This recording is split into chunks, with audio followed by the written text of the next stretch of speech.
But I want to welcome everyone to this event this afternoon. Thank you so much for coming. My name is Emma Chardy. I am the cataloger and LGBTQ subject specialist here at the Library Company of Philadelphia. If this is your first time attending one of our events, we're so happy that you could join us on this wonderful afternoon or evening, depending on where you are in the world. And if you've already attended one of our programs before, we want to welcome you back. Thank you so much for coming. For anyone who's not familiar, the Library Company of Philadelphia is an independent research library here in Philadelphia in the United States. We concentrate on American society and culture from the 17th through the 19th centuries. We are free and open to the public, and we house an extensive collection of non-circulating materials, including rare printed materials and graphic materials. This event today is being hosted by the Charlotte Cushman Society. The Charlotte Cushman Society was created in 2018 and is dedicated to recovering and sharing LGBTQ history. Every year, the Society sponsors this event in October for LGBTQ History Month. This year's event is also being co-sponsored by the DeVita Tenenbaum Deutsch Program in Women's History. So we want to thank all of our Charlotte Cushman Society members for helping us bring events like this one to life. And we would encourage anyone who's interested in getting involved to donate to our society. You can find more information about this and other ways that you can support the library company, including becoming one of our shareholders, on our website. For this year's event, we're very excited to welcome Dr. Margaret C. Jones. Dr. Jones is the author of 4 biographies of remarkable women. Her biography of Amelia B. Edwards, titled The Adventurous Life of Amelia B. Edwards, Egyptologist, Novelist, Activist, was published by Bloomsbury in 2022. She received her PhD in American Studies from Purdue University, Indiana. She taught in the Department of English at the University of the West of England as a senior lecturer, and before that at Central Washington University. She has a new book titled She Spied for Freedom, which is a biography of the Black Civil War spy Mary Richards and appeared earlier this year. Her talk today is titled Yours Everlovingly, The Relationships of Amelia B. Edwards and Anne Hampton Brewster. If you have any questions during this presentation, we encourage you to please use the Q&A function at the bottom of your screens. After Dr. Jones has done her talk, I will be filtering those questions for all of us to ask her. I am now going to throw it on over to Dr. Margaret Jones. Well, thank you for inviting me. I'm very appreciative of the team at the Philadelphia Library Company for asking me to give this talk, and I feel very honored to be doing it. So I hope you will find this of some interest. Yours Everlovingly, The Relationships of Amelia B. Edwards and Anne Hampton Brewster. Anne Hampton Brewster, Amelia B. Edwards, 2 gifted women who encountered one another briefly in the early 1870s in Rome. What brought them together at that time? What traits, talents, experiences did they share? It would have been surprising if their paths hadn't crossed when the pair were in Italy, creative intellectuals equally drawn to the cultural social life of Rome for a few brief months. Amelia Ann Edwards, like Anne Brewster, loved intelligent company. Wherever she was in the world, she eagerly attended gatherings of cultivated, like-minded people, and she loved Americans. Our American cousins, ever helpful, ever cordial. Their flag stands to me for a host of brave and generous and kindly associations. My heart warms to the stars and stripes whenever I see them. Rome in the 1870s was a cultural beacon to Northern Europeans everywhere. Some came for a fleeting visit, others to stay for a lifetime. While Amelia was in Rome as a temporary visitor, Anne Hampton Brewster was settling down to make Italy her permanent home. She had at last found a way of breaking free of her controlling brother, Benjamin, who constantly undermined her self-belief as a creative writer, and who had seized control of the inheritance her deceased mother had intended for Anne alone. Her conversion in 1848 to Roman Catholicism may well also have been an act, if not of rebellion, at least of assertion of spiritual independence. Catholic Italy suited Anne well. The articles on Italian cultural life and current affairs she wrote from Rome from 1869 onwards, for, among other publications, the Philadelphia Evening Bulletin and the Network Courier, were a priceless means of financial independence. Brewster's friend, the gifted actor Charlotte Cushman, was one of those who first encouraged Anne to move to Rome. In July 1869, she noted in her diary that she had received, quote, delightful letters from Cushman and other friends. They all urge me to come abroad. By another year, I shall be ready. Brewster was determined to make her own way in the world, regardless of the conventional dictates, the arbitrary rules, as she put it, of contemporary upper-class society. And indeed, she was happy to be labeled a social outlaw. Genevieve called me yesterday playfully, a social outlaw. And she is right. I hate the arbitrary rules of privileged society. If I could respect the leaders or the individuals, it would be different, but I cannot. So I will not have anything to do with social charlatanism. Like so many other 19th century American writers and artists before her who fell in love with Italy, Brewster longed to contribute to the country's cultural life on her own account. She became a member of Arcadia, the Rome Literary Academy, and also founded her own weekly salon. An American magazine article of 1881, by which time Brewster's Wednesday evening gatherings were an established feature of the expatriate cultural scene, is full of praise. One is always sure there of three good things: a friendly welcome, a refreshing cup of tea, and good society. People who in their everyday walk constantly meet objects which for sublimity of conception and excellence of execution are unrivaled on earth, receive through their senses a training which erudition alone cannot give. The article in Lippincott's magazine gives a vivid portrait of Brewster herself. Quote, one of those full-souled women whose very presence makes sunshine in a circle. The hostess is petite and rondelette, and that sounds better than plump, with one of those physiognomies that, quote, have no age. This, the writer believed, was due to the vitality of Brewster's mind. He praised her lack of either snobbish hauteur or malicious wit, and the easy informality she encouraged among her guests by her, quote, genuine and sympathetic kindness toward all men. Between 1871 and 1885, Brewster numbered among her guests Ralph Waldo Emerson, James Russell Lowell, Julia Ward Howe, the painter Elihu Vedder, Franz Liszt, and Amelia Edwards. Edwards, like Anne Brewster, had come away from home as an escape from what felt like an impossible situation. But if Brewster had arrived in a spirit of hope to start a new life for herself, Edwards was engaged in a blind quest for emotional healing. She was suffering from a shattering bereavement, a death blow, as she called it in a letter to a friend. Her secret marriage to Ellen Riceburn in Bristol had ended abruptly when Ellen decided to leave Bristol with her legally wed husband, a Church of England minister, who was taking up a new position in London. Ellen, a loyal Victorian wife and mother, quite possibly never thought of her intimate relationship with Amelia as more than a diversion in her humdrum domestic life. But Edwards had been intensely in earnest. The marriage ceremony of the two women, conducted, strangely enough, by Ellen's husband John at the altar of his church, to Amelia had been real and meaningful.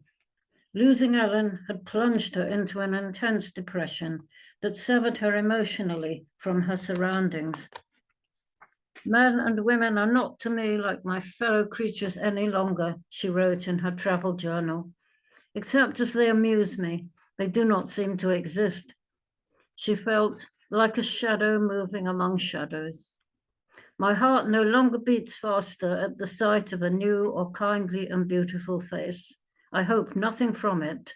I have come to the turn in the road of life when I expect no more love. Brewster certainly knew of Edwards, or at least of her writing, well before the by now famous author arrived on the Roman scene. She had read one of Amelia's earliest novels, not her best, The Ladder of Life, written according to the melodramatic conventions of the so-called novel of sensation, popular in the 1850s.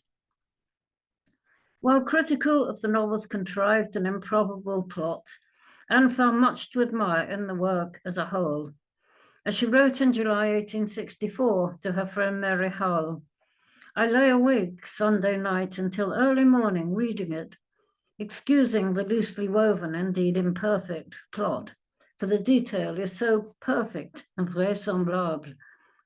Moreover, Edwards, who like Brewster was a gifted musician, wrote so intelligently and intelligibly about music. The Ladder of Life tells of the experiences of a young woman working to build a career as an opera singer on the London stage, a theme with which Brewster must surely have identified in her own bid to succeed in her chosen profession. The novel, moreover, gives wide scope for Edwards to display her knowledge both of music and of the world of theatre. I would give my 2 dear little fingers to write such a book as Ladder of Life, Brewster wrote. Brewster was also looking forward to reading another of Edwards' novels, one recently published, that had enjoyed Edwards' first real critical success. I have not read Barbara's history, Anne told Mary, but shall this week. A shared love of music, of the mountains, and of Italy. The aspiration to build a successful literary career, a love of intellectually stimulating company, are not the only affinities that bond together Edwards and Brewster. Both women rejected any idea of conventional heterosexual marriage. As Brewster proudly asserted in a diary entry of 1845, I have mind enough and strength to take care of myself. I will never marry for mere convenience. Edwards would surely have approved. Her one abortive experiment at the age of 19 of getting engaged to a man she felt unable to love had made her deeply miserable, and she had ended the relationship. We were ill-suited, and though he loved me very much, I could not really love him. I had accepted him out of regard and esteem, and found that insufficient. And she had ended the relationship. In time, she would discover and embrace her sexual orientation without any sense of shame. However, many of her contemporaries might have judged her if they had known. Impeccably conventional before the wider public, in her private correspondence over the years, she would make clear her preference for the love of other women. In terms of literary reputation, Edwards, although 13 years Brewster's junior, was better known than Brewster. By 1870, she was already a lionized best-selling author, acclaimed across the English-speaking world for her popular novels, with translations into other European languages. She would go on to make a new career when already in middle age as a pioneering Egyptologist. In their approach to fiction, the 2 writers differ markedly. While both in their novels celebrate the riches of European culture and love to digress from their story's main action to evocations of scenery or accounts of local legends, Edwards retains a firm hold on her narrative thread. Brewster fills pages with descriptions of scenery, historical digressions, accounts of visits to historic monuments. St. Martin's Summer, in particular, could almost serve as a Lonely Planet guide to the wonders of southern Italy. Both authors splendidly evoke the world of Naples and Sicily, but in place of Brewster's placid settings. In her novel, 500,000, Edwards graphically evokes the turmoil and agonies of southern Italy as a battlefield in the struggle for Italian independence. I'd like, if I may, to digress a little here to mention a few things that I admire about Edwards as a novelist. She won the admiration of her contemporaries for her imaginative skill in dealing with subjects not usually considered the province of a Victorian lady author. The battlefield, convicts and convict prisons, all-male drinking clubs, blockade running in wartime, fights on shipboard. Her handling of such subjects testifies not only to dramatic imagination, but to careful research. One reviewer of her fiction praised the wealth of her technical knowledge. She displays, he wrote, of technical matters, the cleverness of an equity judge, unquote. A case in point is her novel, Debenham's Vow. In this work, Edwards breaks with the melodramatic conventions of the novel of sensation in favor of psychological realism. Published the year before the author's departure for Rome, the novel tells of a devil's bargain struck by a gifted musician in a bid to restore the ancient glory of his aristocratic but impoverished family. He achieves his ambition, only to realize that he has ruined his life. If the novel is inevitably bleak, it is also sharply observed and powerful. It's a work that deserves to be better known. Miss Edwards appears to have gone about the world open-eyed and with notebook in hand, so vivid are some of her portraits, a fellow novelist said of her in a posthumous tribute. That was Mrs. Oliphant, writing in Women Novelists of Queen Victoria's reign in 1897. To offer a single instance of this talent for observation, we have in Barbara's history a child seated at a stylish dinner table, silent and disregarded, who observes the manners of the adult guests. The ladies listened and chimed in, and the younger people spoke low and flirted. The fat gentleman with the bald head took 2 helpings of everything, and the lady in the amber satin dress had the gravy spilt in her lap and was so cross that she scarcely knew how to behave herself. And the clergyman at the opposite corner talked of hunting and shooting and drank more wine than any other gentleman at the table. All this I noticed. Edwards was known for her dry wit. Her writing, both in fiction and non-fiction, is full of epigrammatic observations. I have space here only to offer a handful of examples. Edwards' wittiest novel, $500,000 of Money, tells of a snobbish English aristocrat, a member of that large majority who regard poverty as a crime. Liberty is considered a vulgar institution. Patriots in general, doubtful characters. And she has a description of a mediocre painting of Apollo and Daphne, which describes the erotically frustrated Apollo as looking like a fine gentleman at an amateur play, elegantly got up in the Greek style and rather proud of his legs. A scheming fraudster hopes to make amends once he has banked his ill-gotten gains and to die at last, as the narrator puts it, in the odor of popularity. He is said to like a clean conscience, a clear conscience, as he liked a clean shirt, because it was both comfortable and gentlemanly and suited his notions of refinement. The same character regards his female lovers as he regards his horses, to be kindly treated, but to be held or changed at the pleasure of their owner. Brewster too has her satiric moments, as when, in her novel Compensation, she portrays an arrogant musician who lectures the novel's narrator, Fanny, after she expresses a dislike for a composer he admires. That is because you are not sufficiently acquainted with his works, he tells her. The great man then launches into a lecture on the virtues of the artist in question. And Fanny feels obliged to sit in silence. Of this piece of mansplaining, with very few men can women argue, Fanny observes. The conversation tends to become somewhat volcanic. If a woman attempts to put forward her own opinion, the conversation produces more heat than light. The difference between Edwards' satiric wit and Brewster's occasional flashes of satiric observation is that for Edwards, the epigrammatic approach, the ironic tone, form part of her sensibility, one might almost say of her character and approach to life. Brewster's work is more somber. True, the characters in both her major novels, Compensation and St. Martin's Summer, journey amid magnificent scenery and delight in much seen on their travels. But like a dark thread through the splendid fabric of this celebration of the glories of European culture runs the painful question of how an individual may best cope with disappointment in heterosexual love in a conforming society. One solution Brewster offers is religious renunciation. In St. Martin's Summer, Luigi Luini cannot marry his beloved Venetia, as he's already unhappily married to someone else.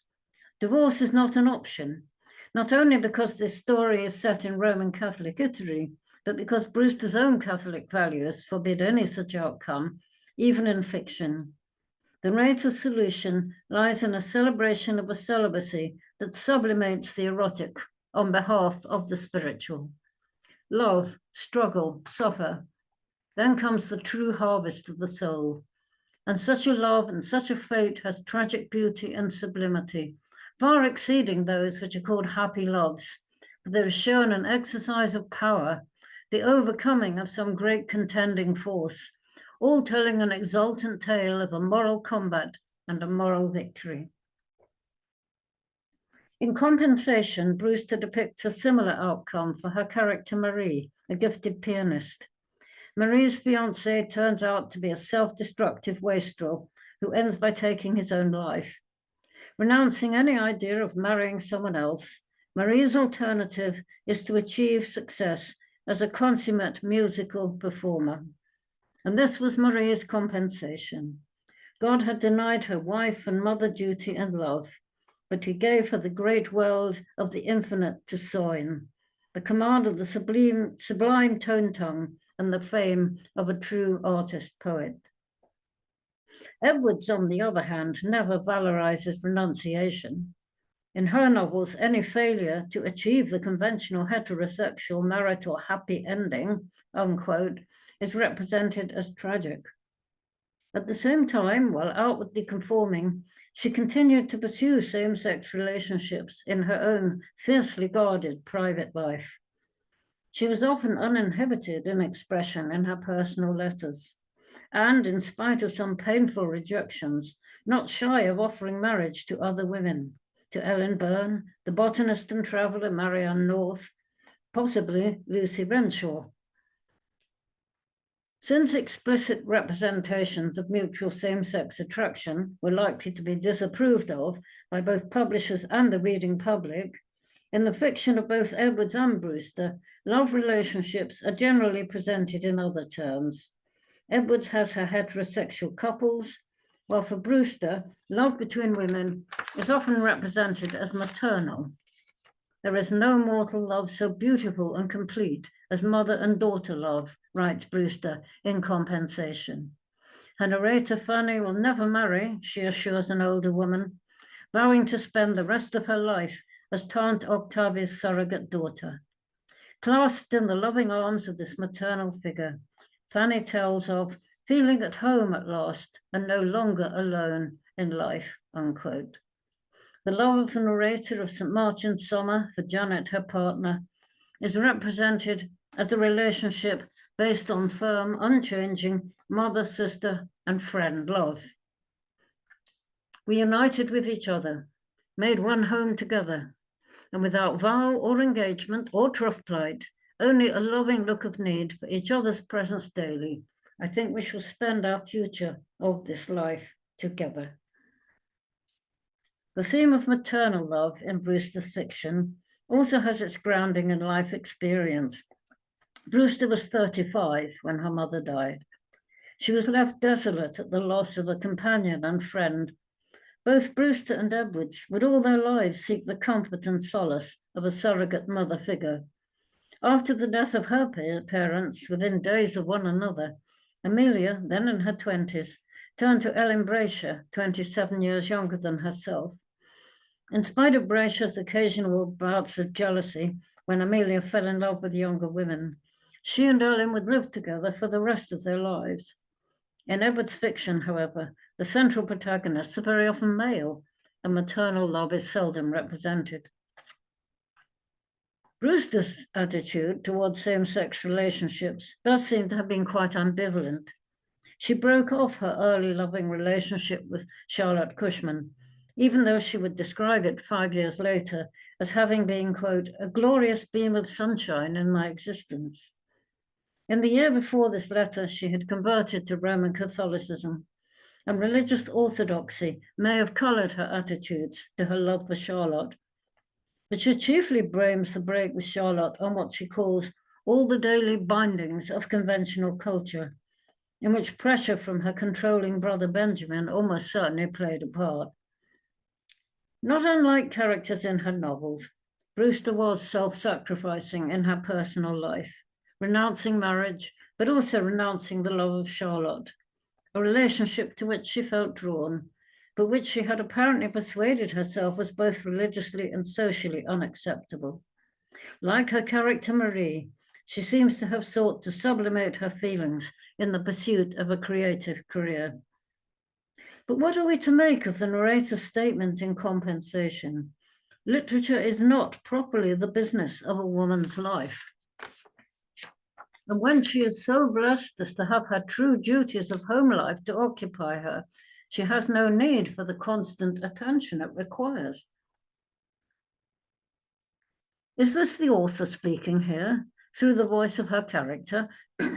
Possibly the further comment in the passage resolves the question, as the narrator adds, only sorrow and solitude or necessity should make a woman depend upon her intellect for resource and occupation.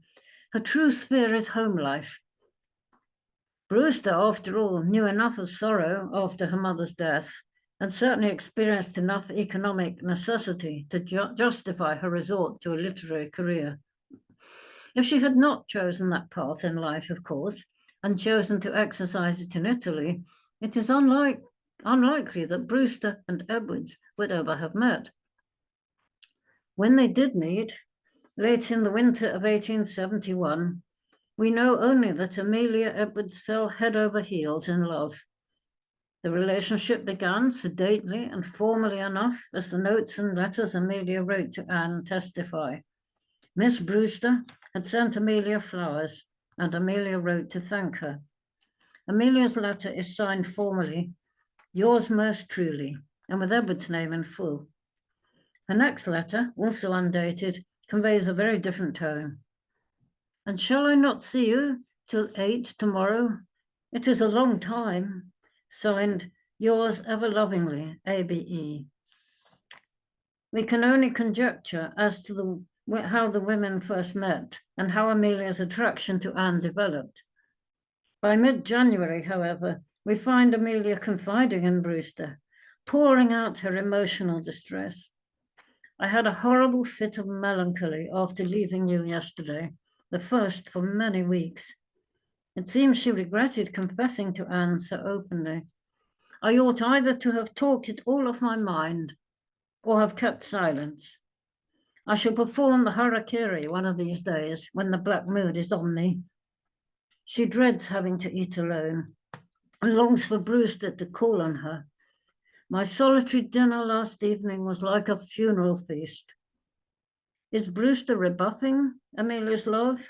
Or why else would Amelia feel so alone? Amelia jokes bitterly about going out in the street and publicly serenading Anne on her guitar, only she writes the police might arrest her for disturbing the peace. Why have you brought this upon me? Why have you unsettled me? It is very cruel. I am afraid you are a mischievous fairy and not a good one after all. Still, if you will only give me back my heart, I will immediately give it to you over again. Amelia's next letter is calmer in tone, but still passionate. I kiss your lovely little hands 500,000 times. In view of what seems to have been Brewster's ambivalence about her attraction to other women, we can only wonder how Amelia's ardent declarations were received by her. Could she have been somewhat taken aback, repelled even, by the sheer vehemence of Amelia's emotional declaration?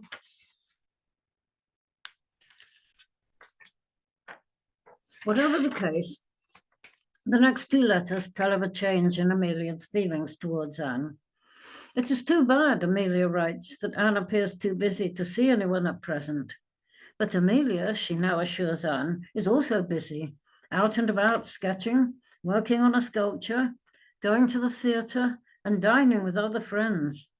She suddenly finds her diary, quote, too full of engagements to spend so much time with Brewster, except that she wants to introduce Anne to a new woman in her life, Lucy Renshaw. Two people I love so well ought to be better acquainted, Edwards writes to Brewster, while assuring Anne she still loves her. I never change when I love people, even if circumstances sweep me off into other paths. But she also reveals to Anne her hopeless yearning for Lucy, whom she calls by her nickname of Miranda. Amelia is, she confesses, in a bad way with regard to that young woman just at present, unquote. She is in emotional turmoil. I shall shoot myself one of these fine nights. When I feel as I do tonight, I have a vast mind to take Miranda seriously, right away, for good and all, for better or worse, to cleave to her in a semi-legitimate way and settle down abroad. What do you say? In November 1873, after Edwards, still in a relationship with Lucy, had left Rome far behind, Anne received a letter from Amelia with a copy of Untrodden Peaks, her account of her adventures in the Dolomites. The new book was dedicated to my American friends in Rome, one of whom was, of course, Anne Brewster. My dear, charming friend, Amelia calls her, no longer as formerly, my darling. Anne is remembered in the letter only by superficial material details, your pretty rooms and all your pretty dainty wraps. If she comes back to Italy on her travels, Amelia writes, she will call to see Anne. But she never did. In the event, Amelia and Lucy took ship from Brindisi and set sail for Alexandria and the Nile, where Amelia would discover a new life as an Egyptologist. Brewster, it seems, was left far behind. We have only that handful of pain-filled letters Edwards wrote to Brewster while in Rome, and that one letter from 1873 after she left the city to tell of their time together. And we only have Amelia's side of the correspondence, so that the Rome letters appear to us as monologues. What did Anne make of them? Whether she wrote back or what the two women said to one another when they met, we shall never know. But the Brewster kept Amelia's letters all her life and bequeathed them to the Philadelphia Library Company archive does seem telling. In this inevitably brief talk, I've outlined some of the affinities and shared concerns of Edwards and Brewster, their love of the Alps and of Italy, of music and literature and intelligent company, their respective escapes to Rome as a place of refuge, also their rejection of marriage, their yearning for maternal love. I've aimed to explore something, to explore some of the differences in the work of the two writers and to consider how they negotiate, celebrate, or deny their experiences of lesbian sexuality, both in literature and in life. What renunciation of a love denied meant to Brewster, what the quest for same-sex marriage meant to Edwards. If I have been able only to touch on these points and raise a few relevant questions, I hope to have evoked enough interest that others may feel moved to investigate some of these issues in fuller detail. Thank you for listening.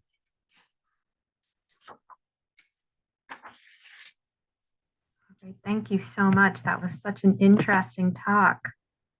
I'm going to open up the Q&A now. So if anyone has any questions, please put them in the Q&A. But I will start us off with one question.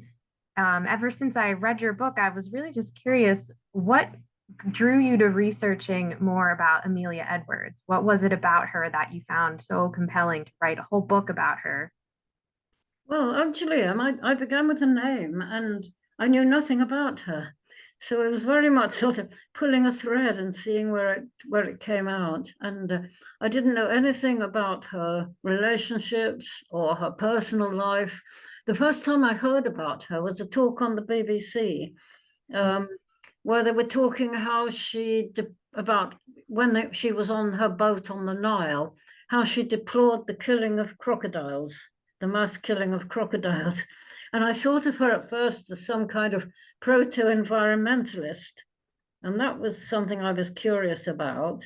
And actually, she did spend a small amount of time as an animal rights activist. It wasn't a large part of her life, but she signed petitions against vivisection, and that she felt very strongly about. And she was friends of environmentalists and, well, opponents of animal cruelty, both in Bristol and in Wales. And so, you know, she did have that abiding interest, and she loved birds. Someone described her love of birds as amounting to a passion. And she wrote these appeals to the Bristol press saying, please feed birds in the winter and remember that they're starving at your doors, you know. And so she, you know, that was the first thing that interested me. And then I started to read about the whole diversity of her career and her activities, her novels, her love of music. She's a wonderful painter. If you go online and look at her sketches of Egypt and the Alps, and yeah, she's a lovely painter. So many, many things going on in Amelia Edwards' life, hence the adventurous life. Yeah. She's certainly a fascinating figure in history. All right, we've got our first audience question here. We have someone asking, does the correspondence between Amelia and Anne mention any of the women sculptors who formed a community in Rome around that time? Harriet Hosmer, Anne Whitney, Edmonia Lewis. I have to tell you, I think probably not. I mean, they are, what we have from Amelia is really a series of notes. I think one might go back to Barbara's history, which is set in Rome. And I think there, perhaps if you go through it very carefully with a fine tooth comb, because she does mention painters and sculptors, and probably if I came across those names, to be very frank, they wouldn't mean a lot to me. But you know, if you looked into her novels set in Italy, I think probably the key one would be Barbara's history, where Barbara makes a living, in fact, from copying old masters. And she does go to some discussions of art and painting and sculpture. You might find something. And Edwards herself had a bash at sculpting, of course, though it wasn't her main thing. You know. I'm sorry, I can't be more helpful. That's always fine. Next question is, can you talk a little bit more about her relationship with Ellen Byrne? Yes, it's rather lovely, actually. And I kind of wish that Ellen had stuck around, but she didn't. Edwards had a great love of old families and history. I mean, she detested snobbery. It's a bit paradoxical. She detested snobbery, but she loved heritage. And Ellen Byrne grew up at Donington Hall in Herefordshire. And she was of the Rice family, you know, not a very old family, but she had this lovely, you know, ancestral home. And they fell in love in Bristol. And I think, again, they shared interests. They were both pretty musical. And there's actually a bit in the Bristol Post, the local newspaper, where they put on a charity concert together. They raised money for, I think it's a nurses' charity that they raised money for. And there's a review of how Ellen sang, and nervous at first, and then gaining confidence. And she rendered a piece from Gluck quite competently, apparently. And I think Amelia would have been accompanying her on the piano. I'd have to look that up again, but it's in the book. Yeah. And so that's a bit that we know about them, that they had these shared interests. And then there's a strange love triangle with John Rice Byrne, who was, you know, he was an ordained clergyman. And you can go there at Trinity Church in Horfield, which is a suburb of Bristol now. He conducted this marriage. And there's a debate really about whether that was, I mean, I've been told by some people who perhaps don't like don't like the idea that, that Ellen and Amelia had this lesbian relationship, though they undoubtedly did, who said, oh, it was just a kind of joke. But no way, I mean, he's an ordained clergyman, and this is his church, and this is his altar. He's not going to fool around playing silly, trifling games there. That would be a blasphemy for him. So we don't really know quite what that was all about. But and then, because she's a loyal Victorian wife and mother, when John goes away from Bristol to London, she goes with him when she's got kids, and of course it was all sort of under the radar, I guess, as far as Bristol society was concerned. I mean, you probably know, in Britain in that day, although male same-sex relationships were illegal, criminalized, and harshly punished, but for women, there wasn't really any legal penalty, but there was certainly social disapproval, and at best there would be nasty jokes. Amelia Edwards actually told one of her friends, whose name for the moment escapes me, John, you might remember. No, I'll look him up. I made a note because I never remember his full name. But he wrote to Havelock Ellis, and he said a lady of my acquaintance told me that she had been married to another lady by this man in the church. Yes, it's John Addington Symonds, who was a poet, local poet and friend of Amelia's. And he basically spilled the beans to Havelock Ellis. So that's how we know about this. Well, I'm incredibly interested in that stuff. Right. What an incredible piece of history that is. Well, yes. And I mean, poor Amelia, she was shattered when Ellen just took herself off to London. I mean, that wasn't on the cards. Yeah, it's very sad. But she arrived in Italy in such a state of, I think, a deep clinical depression is probably what you would call it these days. And then Anne Brewster comes along, and that sort of pulls her out of it. Wow. All right. Next question.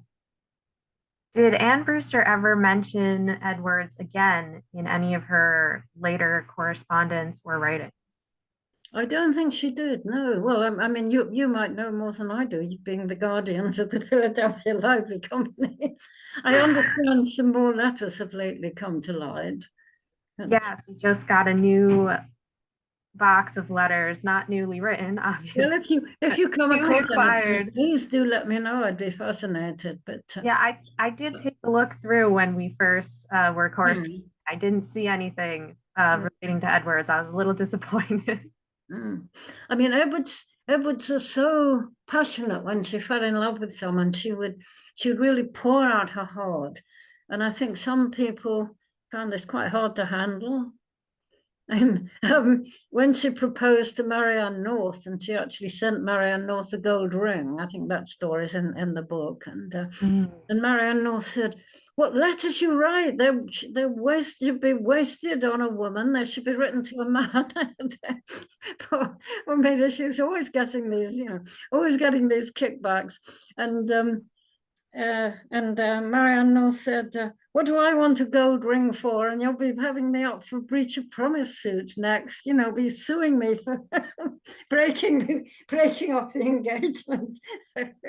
So she, I mean, she got these endless rebuffs, really, and she wore her heart on her sleeve. When she fell in love, she fell. And I honestly don't know if Anne Brewster could handle this. I mean, I've wondered very much lately when she talks about the solitary dinner and how lonely she felt. And I think, well, perhaps Anne Brewster wasn't responding.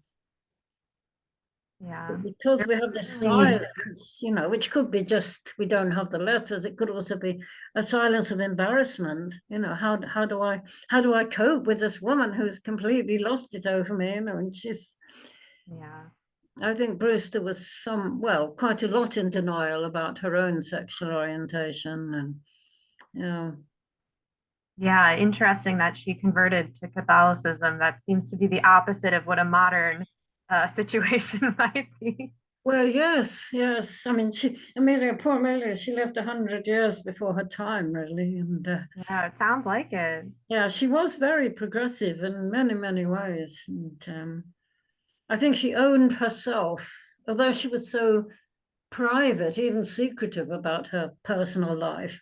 I think she owned herself. She accepted herself and everything about her in a very remarkable way, really. That's something admirable about her. Yeah. Yeah, definitely. Mm. All right, one more question here. You talked a little bit about how Edward's sexuality might have informed her literary writings, but do you think it informed any of her other creative practices later in life? Her other practices. Well, certainly her feminism is, I think, more her feminism than her attraction to other women. But she certainly, when she talks about ancient Egypt, because of course that's something I didn't get to mention very much in the talk, no room, no time, but she became quite an eminent pioneer in Egyptology. Not that she ever went digging or being an archaeologist, but she did found the Egypt Exploration Fund, which exists to this day as the Egypt Exploration Society. And when she went around giving lectures, because she became quite erudite about ancient Egypt, she always had this slightly subversive way of discussing the women of ancient Egypt. And she'd talk about the rights, the civil rights that ancient Egyptian women enjoyed, that they could inherit property, they could go to law courts, they could get divorces from their husbands, they could choose their husbands. You know, there was, I don't say there was total equality, but from what Edward says, there was certainly a great deal more freedom than there was in Victorian England. And she's got one lovely lecture, I think it's in Bristol, and she says, but you know, this is how ancient Egyptian women carried on. But you know, we're women of the 19th century. We're modern. We don't need all that stuff, do we? You know, just tongue in cheek. She's wonderful at that. And one of her big heroes is Hatshepsut, you know, which she calls Hatasu. But you know, it's this powerful ruler, female ruler, and she says, well, you know, that was then, this is now, and we got to get on with it. Queen Victoria's on the throne, but she's maybe not quite the same. Yeah. So, yes, but she doesn't, I don't think she really, because she doesn't come out, you know, her relationships with women are very personal and very private, although they're very intense, perhaps more intense because they're so private. But certainly she's a strong feminist, and she was vice president of the West of England Suffrage Society. And she always said, well, I don't really do much for them, do I? You know, but she's a figurehead for them. And she supports the vote, and she signed petitions about married women's right to their property. And so, yeah. We just got another comment coming in that says, as far as Brewster becoming a Catholic, I recall Edmonia Lewis joined a convent in Rome. So it seems like Brewster was in a similar company of women who loved other women, Catholics, or joining convents. Not that yes. I think Italy was probably a good place, wasn't it, for Brewster? She, you know, she was never really in tune with the Protestant culture and I think the very sort of masculinist. I mean, there were, you know, there's patriarchy in Rome, of course, but there was something about Philadelphia, I think, under the tutelage of her brother in particular, who was very domineering, and now she's in a world, but suddenly she's at home because she's with, you know, kindred religionists and people who share her love of culture and art. And I think Italy suited her very well, actually. Yeah. Yeah, there was certainly a thriving community of ex-Americans who went there and did a lot of gay things. Went there and some didn't come back. Yes. Yeah. It was the place to be if you were a lesbian woman back in those days. All right, well, we're almost out of time. So I guess the last thing I want to ask you is just, is there anything that you didn't get to that you really wanted to talk about? Any last thoughts you want to leave us on about Edwards? Well, I think there's probably a lot that one could say about I had to bone up on Brewster. I read her novels and I read some of her articles, and she's an interesting figure. I didn't know anything about her when I started, to be frank. And I mean her sheer erudition, which I didn't talk much about. I think perhaps I slighted her a bit because but she goes for pages and pages of not just Italian history, but German history and Swiss history and the arts. And she's like Amelia Edwards, she's very knowledgeable about music, and she has whole dialogues discoursing on music. You could practically get an education in 19th century culture just by reading Brewster. I didn't get much chance to talk about that. And I think, one could say so much about Amelia Edwards and her love of Egyptology, and that would have to be for another day. And I could have gone on and on about her novels, which I think are very undervalued, actually. And a lot of them now, if you go to Amazon or you go on Google and you type in the titles of her novels, quite a lot of them are in reprints. I highly recommend Debenham's Vow. It's not a happy read, but that to me is Edwards is she's a very mature writer. She doesn't, that's the one novel where she doesn't have to give us, oh yes, and the one that comes after. At the end of her novel writing career, she doesn't have to give us the conventional happy ending, and she will have downbeat endings in a way that I think really only Thomas Hardy did. And she said, life is not all joy and success, and sometimes it is, and sometimes triumph isn't what it seems to be. She's got a very mature perspective on the world, and just as I tried to indicate in those tiny little snippets, she's very observant about character, human life, and very witty. I think I would like to bake her up as a novelist a bit. I think. Yes.